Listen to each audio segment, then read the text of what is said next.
मैं VK Dogra astrology in practice से आज आपको परिचय दूंगा सूर्य के 12 भावों में फल के बारे में।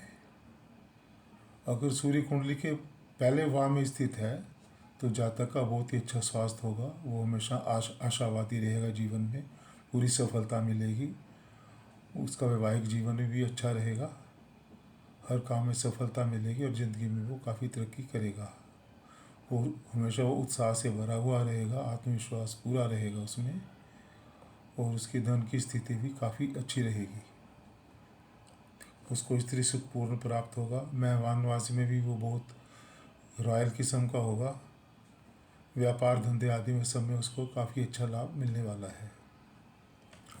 अगर सूर्य दूसरे भाव में है तो वो परिवार में अग्रणी होगा, उसका परिवार में रुतबा होगा और पारिवारिक सुख पूरी तरह से उसको मिलेगा।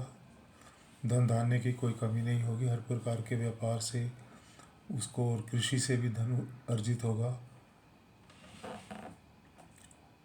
और न्याय आदि के मतलब जस्टिस के प्रोफेशन से भी उसको, लीगल प्रोफेशन से भी काफ़ी अच्छी कामयाबी व आमदनी प्राप्त होगी। उसे अपार यश भी मिलेगा। कोई भी क्रय विक्रय संबंधी कोई भी बिजनेस करेगा तो उसमें उसको सफलता मिलेगी। वह ज़्यादातर वो खुश मिजाज रहेगा, प्रसन्न रहेगा और सफलता उसको अचानक मिलती रहेगी और आमोद प्रमोद का माहौल उसके चारों तरफ बना रहेगा। अगर जातक की कुंडली में सूर्य तीसरे भाव में है तो जातक को उद्योग धंधों से विशेष लाभ होगा। उसके हाथों से शुभ कार्य होंगे, शत्रुओं का नाश करेगा, उच्च श्रेणी के लोगों से मित्रता होगी, विशिष्ट पद की प्राप्ति करेगा, राजकीय कार्यों में बहुत यश मिलेगा, प्रत्येक कार्य में लाभ तथा पत्र व्यवहार यानी कम्युनिकेशन द्वारा मान सम्मान की प्राप्ति करेगा। अगर चतुर्थ में सूर्य आता है तो वह राजा के घर में जन्म लेने वाला होगा, परंतु राजा के समान अवश्य होगा। ऐसा व्यक्ति स्वयं हानि उठा ले लेकिन दूसरों को हानि कभी भी नहीं पहुंचाएगा। यदि अपराध स्त्री को साथ रखे तो निसंतान रहेगा। अगर दान देगा तो मोती देगा। द्विमाताओं का योग होता है,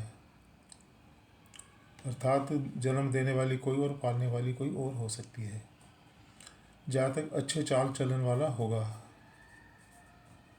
ऐसे जातक बहुत ही साहसी, हिम्मती और निरंतर प्रगति करने वाला होगा और हर एक चैलेंज को जीवन में आसानी से वो निभाता चला जाएगा। अगर पंचम में सूर्य आ जाता है तो जन्म से ही भाग्य का स्वामी होगा, क्योंकि पंचम में जो कालपुरुष की 5वीं राशि जो है सूर्य की अपनी राशि है सिंह राशि, तो इसलिए वह जन्म से ही भाग्य का स्वामी होगा। आयु के साथ उसका धन मान सम्मान सब कुछ बढ़ेगा। जितना अधिक खर्च करेगा धन उतना ही ज़्यादा आएगा। वह कुल दीपक होगा, मतलब घर में बहुत ही विख्यात होगा। एक कार्य को हाथ में लेने से अनेक कार्य सफल होंगे। परिवार को मंदिर की तरह सम्मान देगा, यानी अपने परिवार का पूरा ख्याल रखेगा और अपने परिवार को अपने मंदिर की तरह सम्मान देगा।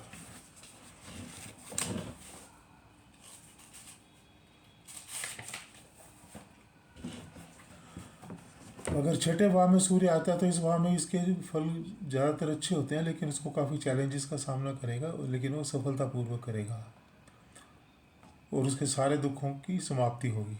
कोई भी चैलेंज, कोई भी दुख आएगा तुरंत ही उन पर विजय प्राप्त कर लेगा और अपने जीवन में सुखी ही रहेगा। सुखों का आगमन, शारीरिक स्वास्थ्य उसका बहुत सबल रहेगा। उद्योग धंधों में भी वो बड़ा उत्कर्ष रहेगा। नौकरी प्राप्ति के योग भी बड़े अच्छे, राज की नौकरी सम्मान प्राप्त करने में सफल होगा। शत्रुओं का नाश करने वाला होगा। विदेश यात्रा का भी योग बनेगा। मांगलिक कार्य संपन्न होंगे। नवीन पद ग्रहण, औषध निर्माण में सफलता तथा विशिष्ट जनों से लाभ होगा। समाज में काफ़ी प्रतिष्ठित और दबदबे वाला आदमी ऐसा होता है और उसका बहुत सम्मान होता है समाज में। समाज में सब लोग उसका लोहा मानते हैं। सप्तम भाव का सूर्य, सप्तम भाव में काल पुरुष में सूर्य नीच का हो जाता है और जातक पैदा होने पर ऐसा लगेगा कि घर में कुल दीपक पैदा हो गया हो, लेकिन शासकीय कार्यों से उसको लाभ मिलेगा। अनेक प्रकार के लाभ और वरिष्ठ अधिकारियों से सम्मान मिलेगा। उद्योगों से उसको विशेष लाभ मिलेगा, क्योंकि सातवां पर घर कारोबार का भी है तो उसमें बड़ा उसको सम्मान मिलेगा। सातवें घर में सूर्य नीच का होने के उसको लाभ भी मिलेंगे, क्योंकि आदमी जो है सोच समझ कर साहस का प्रयोग करेगा और आगे बढ़ेगा। अकल्पित धन लाभ, रिश्वत, लॉटरी से धन की प्राप्ति भी इस घर में सूर्य के होने से मिलती है। और स्त्री घर में शादी के बाद उसको विशेष धन लाभ होता है, विशेष उसको तरक्की मिलती है जिंदगी में। अगर सूर्य जन्म कुंडली के 8वें भाव में हो तो उसकी सच्चाई के आगे सारे संसार की बत्ती जल जाएगी। वो इतना सच्चा इंसान होगा कि सारा संसार उसको नहीं गिरा सकता। छुपे हुए शत्रु भी उससे नहीं बच पाएंगे। जातक के होते हुए किसी रिश्तेदार पर विपत्ति नहीं आएगी, मतलब अपने रिश्तेदारों के लिए वो एक वरदान की तरह साबित होगा। नकल करने की शक्ति का मालिक होगा। 22 साल तक राज दरबार में तरक्की व धन दौलत का भंडार होगा। सूर्य के कारण वह मंगलिक नहीं होगा, यानी कि अगर मंगलिक है जातक की, उसके 1, 4, 7, 8 या 12 घर में मंगल है जातक के और वो मंगलिक है और 8वें घर में सूर्य आ जाता है तो उसका मंगलिक दोष कैंसिल हो जाएगा। ऐसे इस अच्छा आगे का जो है सूर्य का 9वें भाव में हम फल देखते हैं। अगर जातक की कुंडली में सूर्य 9वें भाव में हो तो जातक खानदान की रक्षा के लिए अपना सब कुछ लुटा देगा। परोपकार की वसूली अपने घर से पूरी करेगा। दृढ़ निश्चयी होगा। सब कुछ न्यौछावर करने के बाद भी उसके बदले कुछ नहीं मांगेगा। वह 7 पुश्तों का रखवाला होगा। स्वयं अपनी दुआओं से लोगों का इलाज करेगा। 3 पुत्र और 5 पुत्र संतान वाला होगा। अमूमन सरकारी नौकरी में होगा। बाप दादा की उम्र बहुत लंबी होगी।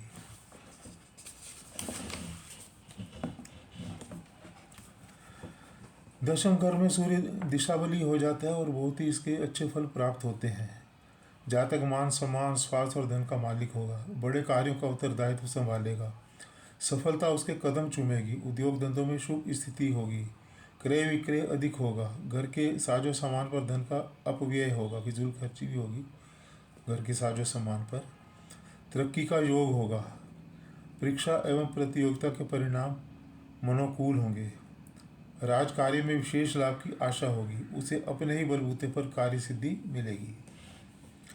एकादश भाव में जो सूर्य होगा तो जातक को बड़े बड़े कार्यों में सफलता मिलेगी। व्यवसाय में विशेष लाभ, वरिष्ठ व्यक्तियों से संपर्क तथा यश ख्याति उपलब्ध होगी। मेहमान मित्रों से धन का अपव्यय, स्वास्थ्य लाभ उत्तम होगा। अकस्मात धन की प्राप्ति भी होगी। कृषि कार्य से बहुत लाभ होगा। जातक संपूर्ण रूप से धार्मिक और ऐशो आराम वाला और विख्यात व्यक्ति होगा, लेकिन 45 साल की उम्र में कुछ नुकसान का भी भय रहता है। अगर सूर्य द्वादश भाव में स्थित है तो जातक अपने ज्ञान और गरिमा से संसार को चमत्कृत कर देगा, यानी अपना ज्ञान जो है सारे संसार में बांटेगा। वह धनी होगा। आयु 100 साल की होगी, आयु भी उसकी लंबी होगी। किसी को भिक्षा नहीं देगा, लेकिन वो किसी को भिक्षा नहीं देगा। स्वयं चोट खाकर प्रगति करने वाला होगा, मगर दूसरों को चोट नहीं पहुंचाएगा। 22 साल की उम्र से ही धन कमाने लग जाएगा। शत्रुओं पर विजय पाने वाला तथा कुल का नाम रोशन करने वाला ऐसा जातक होता है। तो इसके साथ ही सूर्य का 12 ग्रहों का फल मैंने आपको संक्षिप्त में बताया है। इन भावों के फल के साथ साथ हमें ये भी देखना पड़ेगा कि सूर्य कितना बलवान है और किस राशि में है। शत्रु राशि में है, मित्र राशि में है, सम राशि में है, और कौन से नक्षत्र में है, अपने मित्र ग्रह के नक्षत्रों में है, शत्रु ग्रह के नक्षत्रों में है या सम ग्रह के नक्षत्रों में है, उसका षडबल कितना है कुंडली में, उसकी पावर कितनी है। तो ये सारी चीज़ें देखनी पड़ेंगी। उसके हिसाब से इन सब चीज़ों को मिलाकर फाइनल निष्कर्ष हम लोगों को निकालना पड़ेगा। अब जैसे आपको पता है कि इसकी जो मित्र राशियाँ कौन कौन सी हैं सूर्य की, मंगल गुरु की राशियाँ इसकी मित्र राशियाँ हैं। बुध की राशि सम है, यानी कि 1, 8 मंगल की राशि मित्र राशि है। 9 और 12 गुरु की राशि मित्र राशि है। चंद्र की राशि 4 नंबर कर्क राशि मित्र राशि है। बुध की राशियाँ 3 और 6 नंबर यानी कि मिथुन और कन्या भी इसकी मित्र राशि हैं। और इसकी शत्रु राशियाँ बाकी कौन सी बची हैं, शुक्र और शनि की। यानी कि 2, 7 और 10, 11 ये इसकी शत्रु राशियां हैं। अगर इन राशियों में सूर्य होगा तो ये अपने पूरे अच्छे फल देने में पूरा सक्षम नहीं हो पाएगा। इसके साथ साथ नक्षत्रों का भी, इन्हीं ग्रहों के नक्षत्र भी देखने पड़ेंगे।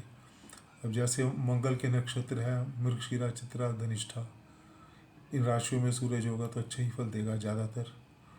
इसी तरह से केतु के नक्षत्र में भी अच्छे फल देता है, जैसे अश्विनी, मघा, मूला, खास तौर से पहले 2 चरण में उनके ये अच्छे फल दे देता है। और इसके बाद जो आ गया आपका चंद्र का रोहिणी, हस्त, श्रवण नक्षत्र, ये भी इसके लिए अनुकूल नक्षत्र हैं। और गुरु के नक्षत्र जो हैं पुनर्वसु, विशाखा और उत्तरा भाद्रपद, इनमें भी इसके फल अनुकूल मिलते हैं। बुध के नक्षत्रों में इसके फल सामान्य होंगे। और शनि के नक्षत्रों में भी इसके फल जो है, शनि के नक्षत्र पुष्य, अनुराधा और उत्तरा भाद्रपद, तो पुष्य नक्षत्र में शनि के अच्छे फल दे देते हैं, क्योंकि शनि 10वें घर का भी मालिक है, तो इसलिए शनि की शत्रु होते हुए उसकी राशि में ये अच्छे फल देता है, क्योंकि इसको दिशा बल मिल जाता है, पूर्ण बली हो जाता है ये मकर राशि में 10वें घर में। तो इसलिए शनि के नक्षत्रों में भी, खासतौर से पुष्य नक्षत्र में, ये बहुत अच्छा फल देता है। इसके बाद हमें देखना पड़ेगा कि इन ग्रहों में सूर्य के साथ कोई और दूसरा ग्रह तो नहीं बैठा है। अगर इसके मित्र ग्रह बैठे हैं तो नेचुरली स्पोर्टिव होंगे, अच्छा फल देंगे इसको। और बुध भी इसको बहुत अच्छा फल देता है, बुध आदित्य योग बन जाता है बुध के साथ सूर्य मिलके। और अगर शनि के साथ है तो बिल्कुल अच्छे फल नहीं मिलेंगे, क्योंकि शनि के साथ मिलने पर सूर्य के अच्छे फल कम हो जाएंगे और शनि के बुरे फल बढ़ जाएंगे। शुक्र के साथ है तो सूर्य तो अपने फल करीब करीब ज़्यादा खराब नहीं देगा, लेकिन शुक्र खराब हो जाएगा, क्योंकि अस्त भी हो जाते हैं इसके साथ जो ग्रह मिलते हैं, वो अस्त भी हो जाते हैं और बंदे को नपुंसक भी बना सकता है। अगर शुक्र सूर्य के बहुत नज़दीक है तो उसके शुक्राणुओं में कमी, निसंतान भी व्यक्ति हो सकता है। तो ये थे कुछ जनरल नियम जो है सूर्य के लिए विभिन्न भावों में, राशियों में। और ऐसे ही फिर इनके ऊपर दृष्टि का भी प्रभाव पड़ेगा। शुभ ग्रह की दृष्टि है तो अच्छा रहेगा, खराब ग्रह की दृष्टि है तो या तो कम खराब होगा, या फिर मतलब इसका बुरा तो कोई दृष्टि कर नहीं सकती सूर्य का, कम खराब ही कर सकती है, उसको पूरा खराब नहीं कर सकती सूर्य को, कम अच्छा कर सकती, कम अच्छा कर सकती है, लेकिन खराब नहीं कर सकती किसी भी ग्रह की दृष्टि, with the exception of Rahu. सिर्फ राहु की दृष्टियाँ और राहु की युति ही सूर्य के असर को खराब कर सकती है, मतलब पॉजिटिव से नेगेटिव बना सकती है। बाकी और कोई भी ग्रह इसके इफेक्ट को पॉजिटिव से नेगेटिव नहीं कर सकता, सिर्फ उसके फल में उसकी इफ़ेक्टिवनेस को, उसके प्रभाव को कम कर सकता है। तो इसके साथ ही आज यहीं पे मैं इसको विराम देता हूँ अपनी इस वीडियो को। और आपसे एक बार फिर गुजारिश है कि ज़्यादा से ज़्यादा सब्सक्राइब करें, शेयर करें, लाइक करें और हमारा हौसला बढ़ाते रहें, ताकि हम और क्वालिटेटिव वीडियोज़ आपके आगे लाने का हौसला हमारा बना रहे। धन्यवाद।